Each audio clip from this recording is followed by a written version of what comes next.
Welcome home, family and fellow citizens of the African Order. I'm here with another video, and the topic I want to discuss with you today is bring in the clowns. When you go to the circus, they rush the clowns out to let you know the show's about to start. In between the acts, they bring the clowns back out just to keep you distracted so you don't pay attention to how long everybody else is taking to come for the next act to show.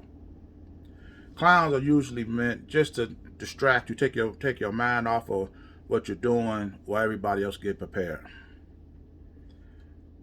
Blacks handle their social agenda, their social issues, their social demands just like that. Whenever we are reeling from economic oppression, political oppression, judicial oppression, what do? We bring in the clowns.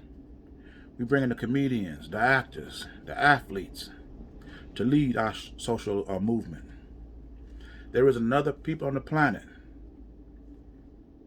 who solely put their faith and hope in comedians and fools. And this is sad. I'm watching a video the other day, and Dick Gregory, who's a very informative guy, but you have pivotal moments that depend on whether or not you can rely on this source or not. If he is missing on key issues, I don't care how right he is anywhere else, there are some key issues that if we can't keep or obtain, then there's no longer a need to proceed. If we're going to go through life and agree to a constitution, there needs to be somewhere in that agreement that we have ownership and control over key segments of our life. I don't know how Negroes sit up here and support the Constitution and say you love the Constitution, but there is not one provision in there that gives blacks ownership and control over their way of existence. Everything is in the hands of somebody else. Dick Gregory is a comedian. He's a comedian first. He's a comedian second, activist, and he's going to finish off with some more jokes. His main thing is being funny. Heck, I'm funny.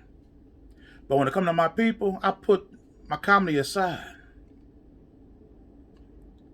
Dick Gregory doing an interview talking about how he don't make the mistake of teaching his children that they have to be twice as good as white people to get a job. And the person that's doing the interview is, I agree with that. Talking about somehow you deflate the black child, knowing that they got to be twice as good as the white person to get a job. You have to be good, but you don't want them to use that to keep them from obtaining success. I think this is a pivotal area that if he had said this in my presence, I'll start packing up and ready to go. We got to move on from this guy. Because I don't know how on earth you can sit up here and tell your audience, your followers, that blacks don't got to be twice as good as whites to get a position. Let me put it to you like this. Let's say Tom, business owner, go home to dinner, have a family dinner. Billy went to him for a job earlier today, but Billy got a look on his face, a disappointment, sorrow. Everybody around the table noticed this. What's wrong, Billy? And he say, Uncle Tom didn't give me a job today.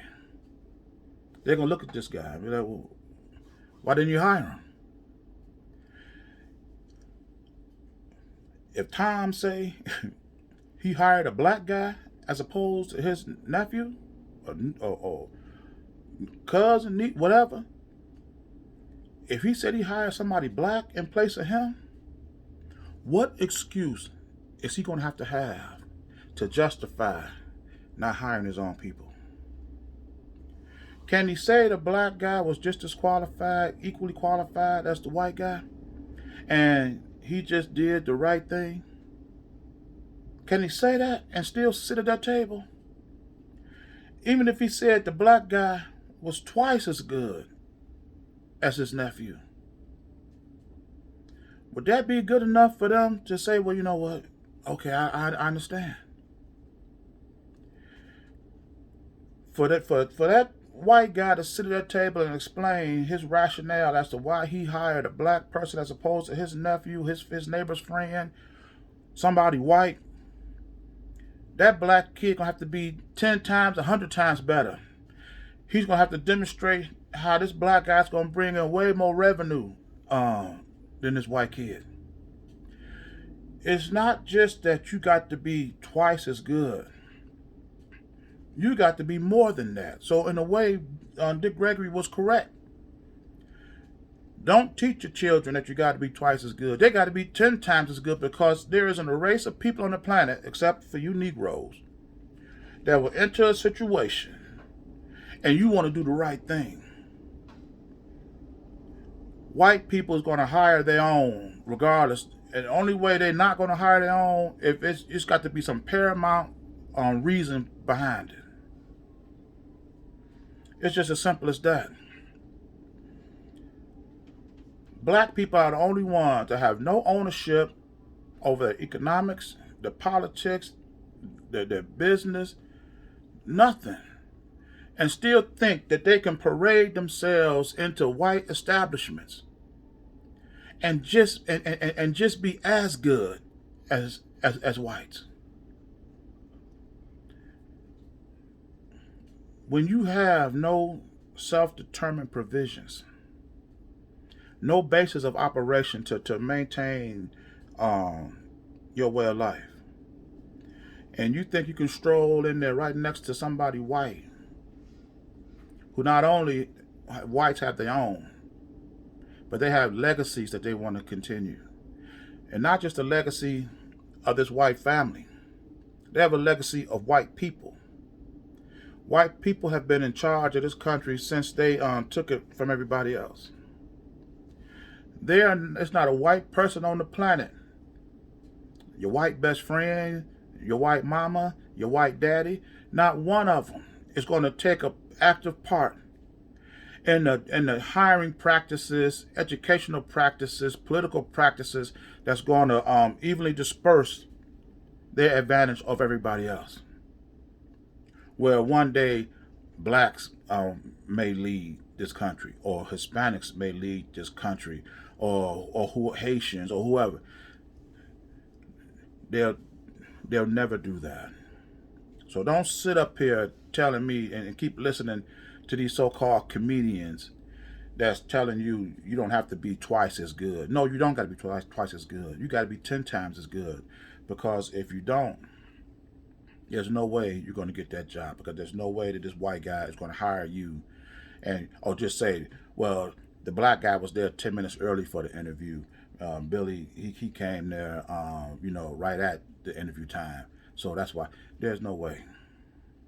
There isn't a single reason why that white Tom can sit at that dinner table and justify not hiring his nephew, his neighbor, his best friend's son, whoever, over a black guy. There's just no way. And we have got to get to the point where we accept this and can't rely on it 100%. But let me say this. I'm gonna tell you, this is why this content is so important. I'm working at this pharmaceutical company, and they was paying minimal compared to other pharmaceutical companies. Why? Because we was 95, 97% black people working in there. One of the big three, a girl that was working, that had applied for either Ford, Chrysler, GM, and one of them had called her for an interview. They told her that, your start date is Monday. This is like Thursday or Friday. She requested to give her employer a 2-week notice. They told her no. If you don't come to work Monday, your position is going to be given to somebody else and you're going to be put back at the bottom of the pile. So she had to tell her current employer that I can't pass up this opportunity. This is working for Chrysler. They paying 2-3 times what we're being paid here. You know. So she left. I think it was Ford. They worked her for 89 days and then let her go. And when she came back to the pharmaceutical company, he would not let her get her position back. She didn't give a notice. This job is paying twice, almost 3 times what you're paying. She didn't leave you just to go to some other little mom and pop business. She left to get almost 3 times the revenue. And he would not allow her to come back. See, this is why black people have to have their own. Because you have one industry call you up and tell you, we're going to put this career position in front of you. But we may or may not hire you full time. But you got to leave your current job. No notice, no anything. Or you're going to miss out. And you're going to stay with this company and keep making slave wages. Or just take a chance that we'll hire you. When she did that, now she can't, they let her go. And when she went back, they wouldn't hire her back. And I don't know what happened to her since then. That's a bad position to be in, but the only reason why you're in that position because you have no organization. You have no coordinated effort.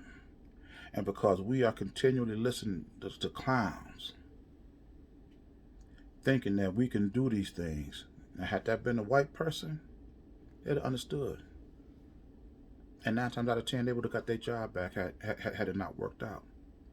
But because you black, you're unorganized, you're uncoordinated, and you listening to fools, they can do to you whatever they want to do, when they want to do it, and for how long they want to do it. This is not going to change until we change, until we coordinate our efforts. And that is going to be the next topic of my discussion when I do a video. So I'm in this video here. And if you like this message, please share it. And if you like this content, consider subscribing to this channel. And with this video, as with all my videos, it is for the complete liberation of my people. And I'll see you in my next message. Ashe.